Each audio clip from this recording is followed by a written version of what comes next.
Hello guys, आज हम explain करने वाले हैं ओ रोमियो मूवी को, तो एंड तक जरूर देखना और एक्सप्लेनेशन स्टार्ट करते हैं। फिल्म के शुरुआत में हम उस्तरा को देखते हैं जो सुपारी लेकर आदमियों को मारता है और वो ये काम काफी सालों से करते आ रहा है। यहाँ पे उस्तरा अपने सभी दोस्तों के साथ एंजॉय कर रहा होता है और तभी उसे एक कॉल आता है और उसे जाना पड़ता है। इस पे वो काफी भड़कता है अपने दोस्तों पर क्योंकि वो जाना नहीं चाहता था। खैर उसे जाना पड़ता है और खान साहब उसे आज की सुपारी देते हैं और वो सुपारी ये था कि थिएटर में एक आदमी को मारना था और उस्तरा वहां जाता है जहां थिएटर में एक गाना बज रहा था और उसी के लिरिक्स पे उस्तरा सबको मार देता है, वो भी किसी बंदूक से नहीं बल्कि उस्तरा से। उसका नाम ही उस्तरा है और वो उस्तरा से ही सबको मारता है। और अब मारपीट करने के बाद वो अपने ठिकाने पर आ जाता है और आज वो किसी लड़की के साथ टाइम वेस्ट करने वाला था। वैसे उस्तरा खान साहब के तलबे चाट चाट कर परेशान हो गया था, इसलिए वो इस सब से बाहर निकलना चाहता था और वो अपने दोस्त के साथ प्लान बनाता है कि वो सैटरडे के दिन निकल जाएंगे।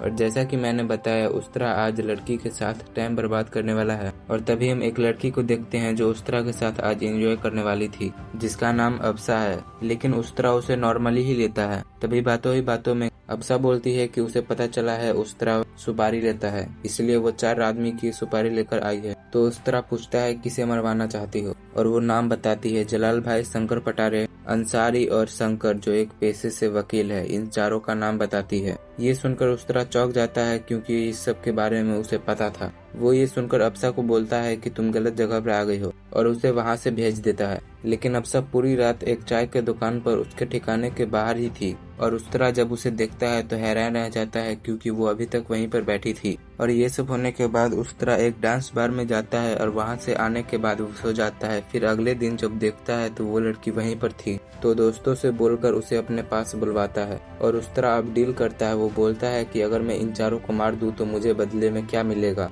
तो वो लड़की कुछ भी देने को तैयार थी, कुछ भी। तो उस्तरा मजाक मजाक में ही कहता है कि अगर मैं मार दूं तो तुम मेरे साथ एक रात सोओगी। तो वो इस पर भी मान जाती है और रोने लगती है। तब उस्तरा बोलता है वापस चले जाओ, इस फालतू के झंझट में मत पड़ो। अब्सा वहाँ से चली जाती है। वो अपने घर आती है और खुद को मारने की कोशिश करती है और तभी कहानी फ्लैशबैक में जाती है। अब्सा एक महबूब नाम के लड़के से प्यार करती थी। वो साथ में पढ़ते थे और उसके पिता एक म्यूजिशियन थे। एक दिन उनको पता चलता है तो वो महबूब को बुलाते हैं और कहते हैं अगर तुम मुझे 50,000 रुपया दो तो मैं तुम दोनों की शादी करवा दूंगा। उसके बाद महबूब मुंबई आता है और पैसे कमाकर वापस लौट जाता है। पैसे देकर वो अब्सा से शादी कर लेता है और यहाँ आने के बाद अब्सा को पता चलता है कि महबूब जमाल के लिए काम करता है। तो उसे बुरा लगता है और वो ऐसा पैसा नहीं चाहती थी, इसलिए वो उसे काम छोड़ने को बोलती है। तो महबूब भी मान जाता है और जब वो जलाल से काम छोड़ने की बात करता है तो जलाल उसे बुरी तरीके से मार देता है। ये बात अब्सा को कॉल पर पता चलती है और अब्सा उन पर केस कर देती है। साथ ही एक पुलिस शंकर पटारे इस सारे मामलों को झूठा साबित कर देता है। असल में जलाल ने ही महबूब को मरवाया होता है, जिसमें अंसारे नाम के ड्रग डीलर का भी हाथ होता है और यही वजह है कि अब्सा इन सारों को मरवाना चाहती थी। उसके बाद फ्लैशबैक यहीं पर खत्म होता है और कहानी प्रेजेंट में आती। अब्सा यहाँ पर फांसी लगाने वाली होती है, लेकिन वो अपना इरादा बदल लेती है और वो सोचती है कि मैं इनको खुद मारूं तो कैसा होगा, इसलिए वो रुक जाती है। उसके बाद हम एक रेस्टोरेंट देखते हैं जहाँ पर अब्सा काम करती थी और वहाँ पर उस्तरा आता है और उससे माफी मांगता है और उसके बाद उस्तरा खाना पैक करवाता है। और जब अब्सा खाना रखने जाती है तो वहाँ पर उसे एक गन मिल जाता है और वो उस गन को रख लेती है। देन अगले सीन में हम देखते हैं अब्सा शंकर पटारे का पीछा करते करते एक रेस्टोरेंट में पहुंच जाती है। वो उसे मारने ही वाली थी, लेकिन उससे चाय का कप गिर जाता है और वेटर के साथ उसका थोड़ा बहस हो जाता है और शंकर पटारे उसके हाथ से निकल जाता है। और शंकर पटारे तो निकल चुका था, लेकिन वहाँ पर रेस्टोरेंट में एक वकील भी होता है और अब्सा अब उसके पीछे लग जाती है। वो उसे गन पॉइंट पे लेती है, लेकिन उसे बंदूक चलाना नहीं आता था और इसी का फायदा उठाते हुए वकील उस पर हमला करता है और उससे गन छीनकर उसे गोली मार देता है। लेकिन अब्सा को जान से मारने से जस्ट पहले वहाँ पर उस्तरा आता है और उसका गला उस्तरा से ही काट देता है। और अब्सा को गोली लगी थी, इसलिए उस्तरा उसे जल्दी से अपने अड्डे पर लेकर जाता है और उसके दोस्त के फोन पर एक कॉल आता है क्योंकि आज सैटरडे था और उस्तरा यहाँ से जाने वाला था। और इसी बीच में ये सब हो जाता है जिसके कारण वो नहीं जा पाता है और उस्तरा यहीं पर रह के अब्सा का ख्याल रखता है और अब्सा धीरे धीरे ठीक होने लगती है। इसी बीच उस्तरा अब्सा को धीरे धीरे चाहने लगा था और ठीक होने के बाद अब्सा उस्तरा से कहती है कि मैं जा रही हूँ अपने घर। लेकिन उस्तरा उसे याद दिलाता है कि उसके आशिक को उन लोगों ने कैसे मारा और ये सुनकर अप्सा के अंदर फिर से जोश आ जाता है और वो उन लोगों को मारने के लिए पूरी तैयारी करने लगती है कि मतलब गन चलाना सीख जाती है और सिखाता भी उस्तरा ही है। और उस्तरा यहाँ पे बताता है कि वो पहले जलाल के साथ ही काम करता था, लेकिन जलाल अब आतंकवादियों के साथ हाथ मिला लेता है, इसलिए उस्तरा उससे अलग हो गया है और इसी वजह से वो इंडिया आ जाता है और जलाल स्पेन में रहकर अपना बिजनेस इंडिया में चला रहा है। इसी बीच उस्तरा को पता चलता है कि जलाल का हथियार सप्लाई हो रहा है और वो एक जंगल के रास्ते से होगा। और फिर क्या, उस्तरा वहाँ पे जाता है और वो उस डील को रोकने की कोशिश करता है ताकि जलाल को बहुत बड़ा झटका लगे और उस्तरा के 2 दोस्त मारे जाते हैं और आखिर में उस्तरा को भी पकड़ लिया जाता है।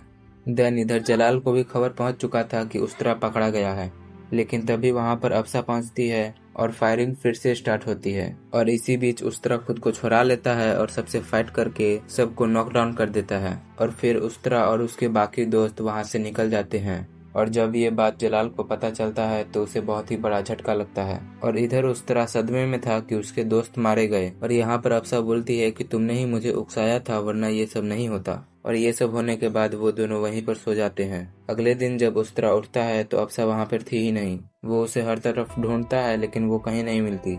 और दूसरी तरफ जलाल अंसारे और पटारे को कॉल करता है और कहता है कि दूसरी डिलीवरी होनी चाहिए, पहले डिलीवरी फेल हो चुकी है। जलाल साफ बोल देता है कि इस बार ड्रग्स की डिलीवरी होनी ही चाहिए।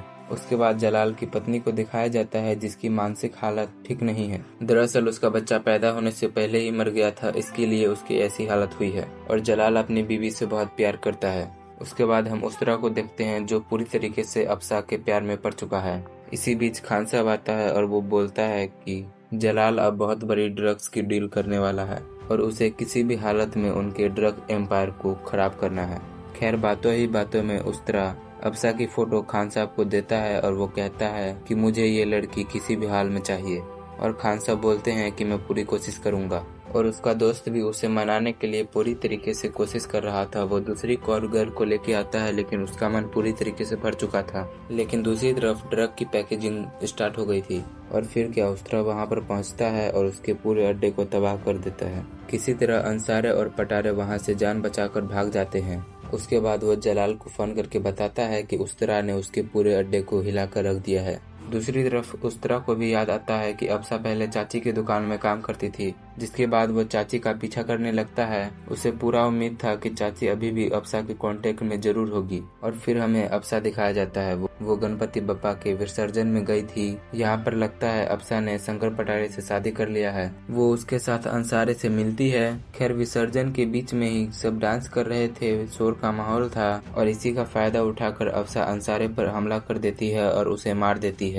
उस तरह ये सब देख के शौक था क्योंकि उसे विश्वास नहीं हो रहा था कि अप्सा ने शंकर पटारे से शादी कर ली सिर्फ अपना बदला लेने के लिए। और उसके बाद वो सीधा चाची के घर पे जाता है और चाची को ना चाहते हुए भी उसे सब कुछ बताना पड़ता है कि हमने ये सब कुछ खान साहब के कहने पर किया है।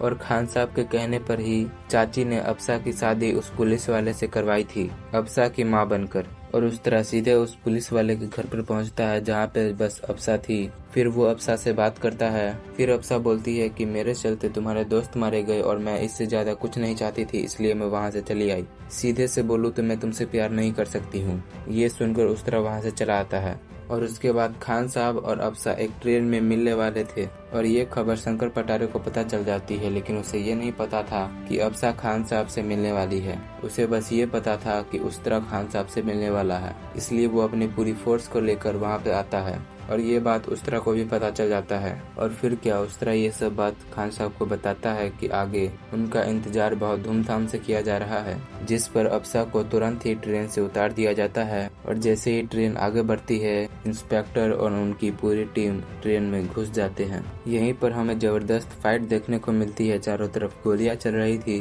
और इसी बीच में खान साहब को गोली लगती है और उनकी डेथ हो जाती है। और यहाँ पर एक गोली उस तरह को भी लग जाती है और वो चलती ट्रेन से खाई में गिर जाता है। और ये खबर जब अप्सरा को मिलती है कि उस्तरा ट्रेन से गिर गया तो वो बहुत ज्यादा दुखी हो जाती है और उस्तरा के मरने का गम उसे बर्दाश्त नहीं होता। तभी शंकर पटारे आकर कहता है कि शादी का बहुत टाइम हो गया और हनीमून के लिए हम अभी तक कहीं नहीं गए हैं, इसलिए वो स्पेन का टिकट लेके आता है। अप्सरा ये सब सुनकर काफी ज्यादा खुश हो जाती है क्योंकि जलाल को मारने का मौका आ गया था अप्सरा के पास और वहाँ पे उनका वेलकम अच्छे से किया जाता है क्योंकि जलाल के दुश्मन उस्तरा और खान साहब दोनों मारे गए।